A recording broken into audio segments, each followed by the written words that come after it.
혹시 외출했는데 가스밸브 잠갔나? 불안해서 다시 집으로 막 뛰어들어간 적 있으세요? 아니면 손을 진짜 지문이 닳도록 씻었는데도 뭔가 찝찝함이 안 가시는 분들. 이거요, 여러분만의 경험이 절대 아니에요. 오늘 바로 우리 뇌가 스스로 만들어낸 그 감옥, 강박증에 대해 이야기해 보려고 합니다. 어쩌면 정말 끔찍한 상상에 머릿속에 불썩불썩 떠올라서 내가 왜 이런 생각을 하지? 하면서 스스로를 막 탓하고 괴로워하고 계실지도 몰라요. 이 머릿속에서 계속 반복 재생되는 생각들, 과연 이게 내 의지만으로 멈출 수 있는 걸까요? 네, 바로 이런 현상을 우리가 강박증, OCD라고 부르는 겁니다. 이거 정말 중요한 건데요.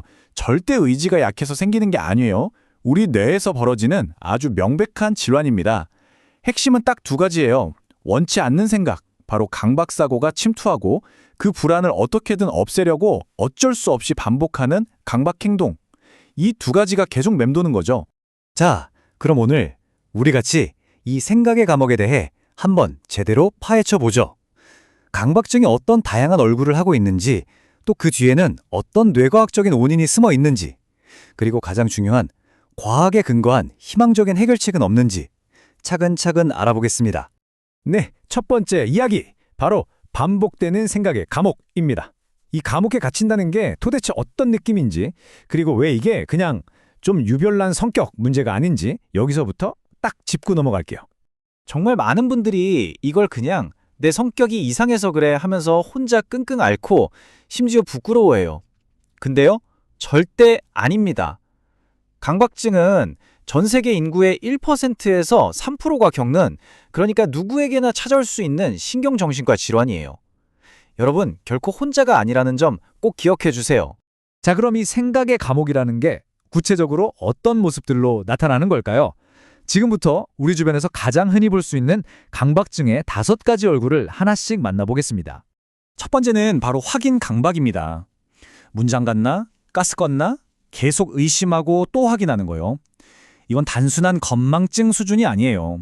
혹시 내 작은 실수 하나 때문에 끔찍한 사고가 나면 어떡하지?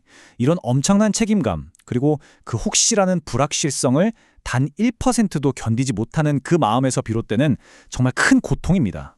다음은 오염 세척 강박인데요.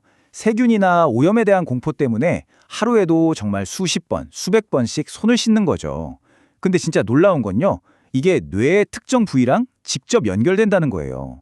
바로 섬엽이라는 곳인데 혐오감을 담당하거든요. 이 부분이 너무 예민해져서 사실은 안전한데도 뇌에서는 계속 위험해, 비상 상황이야 하고 경보를 울려대는 겁니다. 혹시 책상 위 물건들이 완벽하게 줄이 딱딱 맞아야 마음에 놓이는 분 계신가요?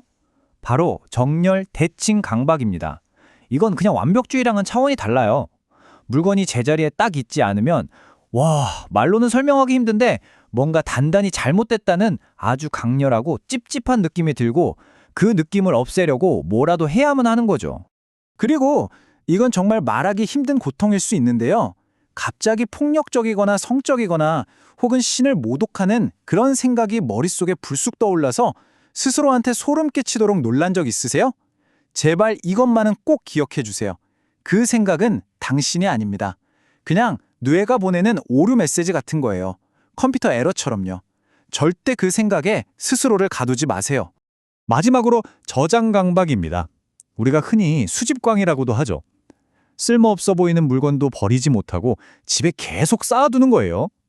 이게 단순히 물건에 애착이 많아서가 아니에요. 우리 뇌에는 이건 중요해, 이건 버려도 돼 하고 가치를 판단하는 의사결정 회로가 있는데, 바로 이 회로에 문제가 생긴 겁니다. 그래서 모든 게 다 중요하게 느껴지고 결국 아무것도 버릴 수 없게 되는 거죠. 자, 이렇게 다양한 모습의 강박증을 봤는데요. 그럼 대체 이 생각의 감옥은 어떤 설계도로 만들어진 걸까요? 이제 그 근본 원인을 파헤치러 우리 뇌 속으로 한번 들어가 보겠습니다. 네, 전문가들은 한 목소리로 CSTC 회로의 기능 이상을 지목합니다. 이름이 좀 어렵죠? 쉽게 말해서 우리 뇌 속에 있는 교통 통제 시스템이라고 생각하시면 돼요. 이 시스템이 이제 그만 생각해 하고 빨간불을 딱 켜줘야 하는데 고장이 나버린 거예요. 그래서 불필요한 생각에 계속 초록불이 켜지면서 멈추질 못하는 거죠. 그럼 이 교통 시스템은 왜 고장나는 걸까요? 크게 4가지 핵심 요인이 있습니다.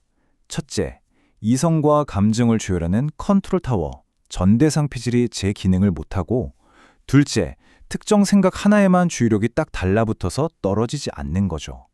셋째, 뇌에 생긴 미세한 염증 반응, 그리고 마지막으로 무시할 수 없는 유전적 영향. 이 네 가지가 복합적으로 적용하는 겁니다. 특히 이 유전적인 요인은 정말 놀랍습니다. 부모님 중 한 분이 강박증에 있으면요. 자녀에게 나타날 확률이 무려 10배나 높아진다고 해요. 10배요? 가족력이 얼마나 중요한지 진짜 확실하게 보여주는 숫자죠. 자, 이제 감옥의 설계도까지 봤습니다. 그럼 이제 뭘 해야 할까요? 맞습니다. 탈출할 열쇠를 찾아야죠. 우리 뇌가 스스로 회복할 수 있는 힘, 그 자생력을 어떻게 하면 깨울 수 있을까요? 치료 철학에는 크게 두 가지 길이 있어요. 한쪽 길은 증상이 나타날 때마다 그걸 억지로 눌러버리는 겁니다. 중추신경계를 강제로 억제하는 거죠. 다른 한쪽 길은 좀 달라요. 뇌가 스스로 이 정보는 이렇게 처리해야 하는구나 하고 깨닫도록 도와줘서 뇌 본연의 힘을 되찾게 하는 겁니다. 근본적인 차이가 확 느껴지시죠? 근데 여기서 진짜 중요한 포인트가 뭐냐면요. 이 뇌의 자생력 회복이라는 게 그냥 뜬구름 잡는 얘기가 아니라는 겁니다. 실제로 국제적인 학술지, 그것도 SCI급 논문을 통해서 뇌의 염증이 줄어드는 효과가 과학적으로 입증됐어요. 그리고 치료 과정도 그냥 감으로 하는 게 아니라 객관적인 도구로 계속 확인하면서 재발 가능성까지 확 낮추는 거죠. 이것뿐만이 아니에요. 이런 통합적인 접근법의 장점이 또 있습니다. 나중에 약을 끊었을 때 증상이 확 나빠지는 반동 현상이 훨씬 적고요.